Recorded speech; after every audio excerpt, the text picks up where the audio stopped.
Imagine a garden you tend to each day. You plant seeds, water them, and you wait. But despite all your efforts, you keep seeing the same weeds sprouting up. You pull them out one by one, yet they keep coming back. You begin to wonder if maybe there's something in the soil itself that's keeping those weeds alive. Our minds work in a similar way. We may keep going through the motions to fix things on the surface, but the deeper patterns, the roots, are still there, feeding the cycles we wish to escape. Sometimes we think our negative patterns are punishment for wrong choices, like karma, or just bad luck. We may even think that being positive all the time is the cure. But that isn't the full picture. You can still experience good outcomes even in times of struggle. Think about it. Haven't there been days when, despite feeling low, things just happen to work out in small, unexpected ways? Life isn't as simple as think positive and good things happen. Our emotions and experiences are nuanced and complex.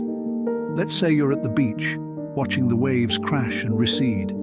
You could try to stop a wave from crashing by putting up your hands, or you could scream at the ocean, telling it to stop. But the wave will come, whether you like it or not. Trying to control what's naturally out of our hands is exhausting and often only brings more frustration. Instead, imagine standing there, feet planted in the sand, letting each wave pass without reacting, just observing the way it comes and goes. That's how it can be with the experiences in our lives.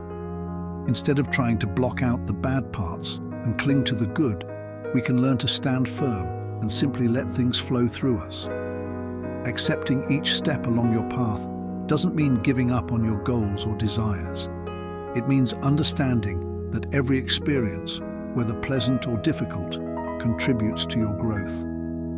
Imagine your emotions as passengers on a bus you're driving. You can let them all get on, but they don't get to take the wheel. Sadness, anger, and even joy, they're along for the ride, but you're the one steering. We often think peace comes from having only good experiences, but real peace comes from accepting all experiences.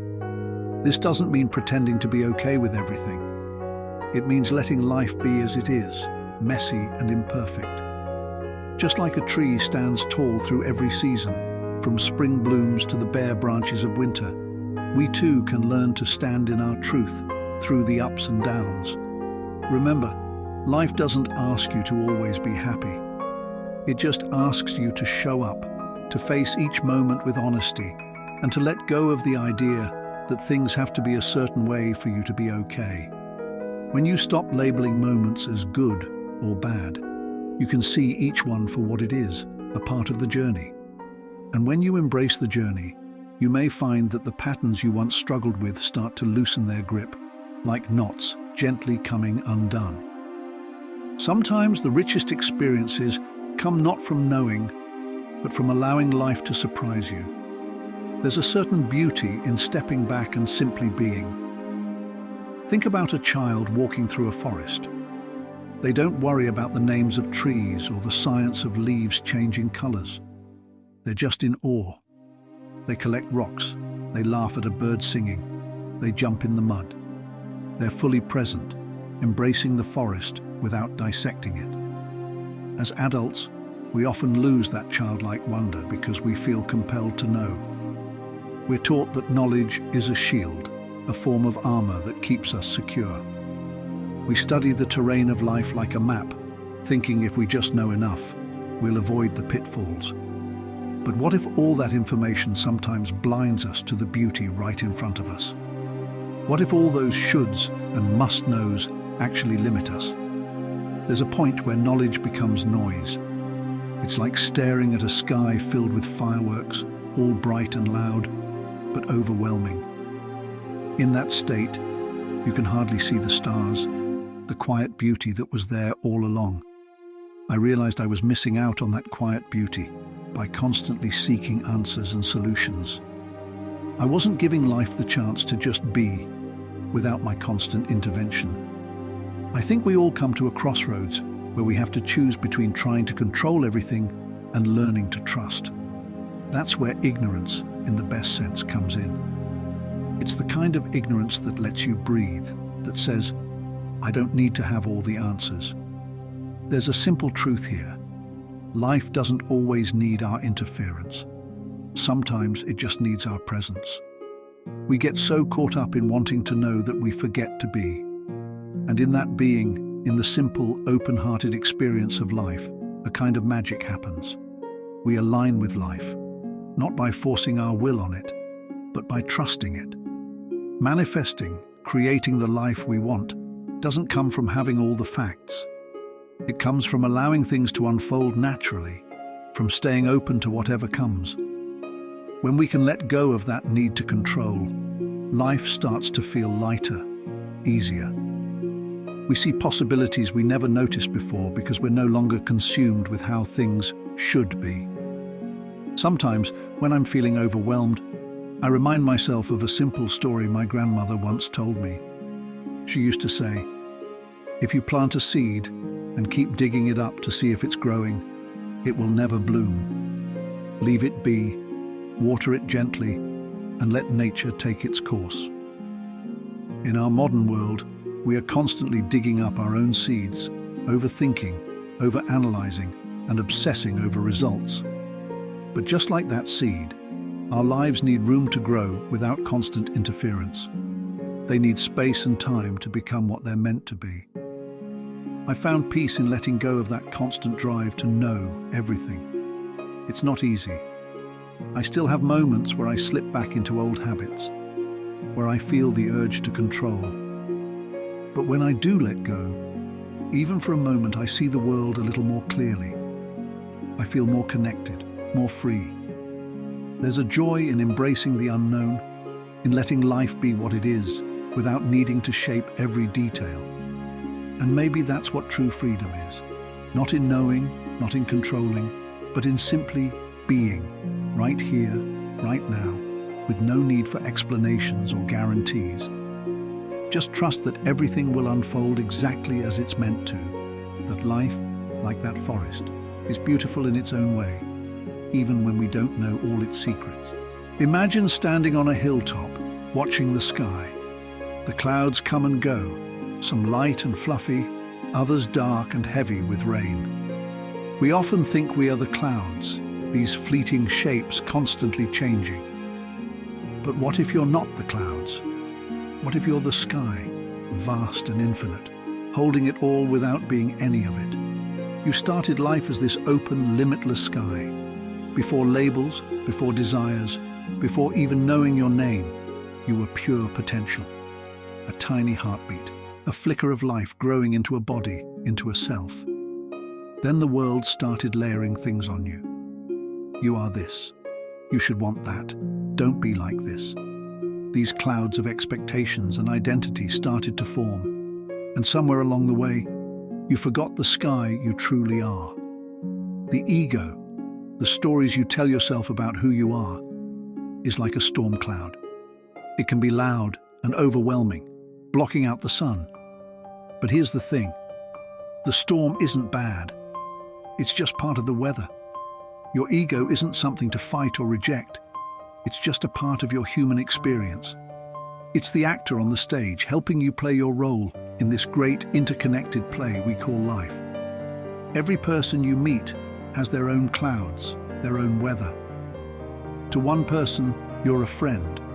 To another, you're a stranger. They see you through their own lens, shaped by their clouds. And that's okay. The universe delights in expressing itself through billions of perspectives, each unique, like snowflakes falling into the same ocean. Have you ever run toward the horizon? No matter how fast or far you go, it always moves further away. That's what happens when you chase external goals, thinking they'll complete you. I'll be happy when I get that job. I'll feel free when I have more money. Or, I'll be lovable when I lose this weight. But the truth is, you're running in circles, chasing something that was never separate from you to begin with. You don't need to chase the stars, because you are the stars. The light you're seeking outside is already shining within you. The moment you stop running and simply sit with yourself, you realize there's nothing missing. We live in a culture that glorifies becoming. Become your best self, they say. But what if you're already your best self and you just don't see it? Imagine a seed.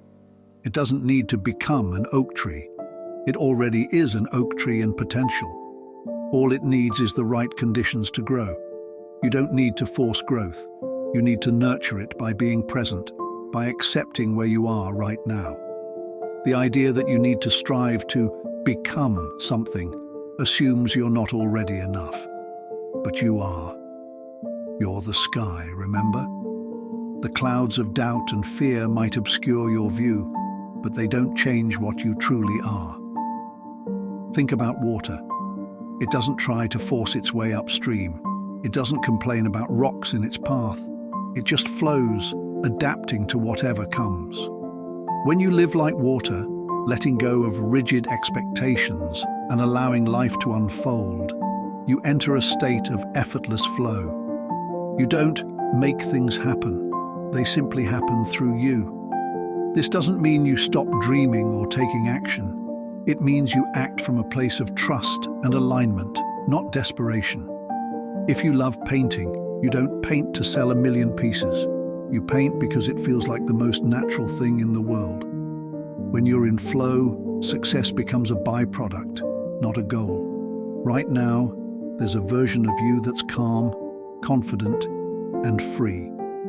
That version isn't out there waiting for you to find it. It's already here, within you. It's like tuning a radio. You don't create the music. You just adjust the frequency to hear it clearly. The next time you feel anxious or stuck, stop and remind yourself, I'm the sky. Let the emotions come and go like passing clouds. They're temporary, but you're eternal. You don't have to cling to the sunny days or fear the storms. They're all part of the same beautiful, messy weather system that makes life so rich. When you let go of trying to be something, you become everything. Like the sky holding the clouds, you hold all the potential of the universe within you. You don't need to fix yourself or prove yourself. You're already whole. All you need to do is remember. So, take a deep breath. Feel the vastness of who you are. You're not the striving, not the struggling, not the becoming. You're the being. You're the sky. And the sky is enough. You don't need to chase the stars because you are the stars. The light you're seeking outside is already shining within you. The moment you stop running and simply sit with yourself, you realize there's nothing missing. Let me tell you a story. Imagine a farmer who dreams of having the most bountiful harvest in the region. He believes that if he could just grow enough wheat, he'd finally feel secure, proud, and respected. So he spends every waking moment obsessing over the wheat. He waters the fields excessively, worries about the weather, and keeps comparing his crops to his neighbors. But strangely, the harder he pushes, the less his harvest thrives. His soil becomes dry, his crops weak, and his spirit weary. Now, let's meet another farmer. She tends her land differently. Instead of focusing solely on the wheat, she nurtures the soil, listens to the rhythms of nature, and plants a diverse garden. She's not fixated on a single crop. She trusts that by caring for the ecosystem, abundance will come. And it does. Her fields flourish, producing not just wheat, but fruits, vegetables, and wildflowers. Her harvest exceeds her dreams, and she finds joy in the process, not just the outcome. This story, simple as it sounds, mirrors our relationship with money and abundance. When you chase money obsessively, you miss the bigger picture. You're like the first farmer, exhausting yourself for a goal that slips further away.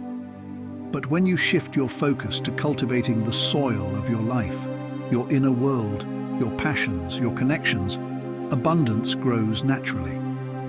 Why do we chase money? At its core, money isn't the goal.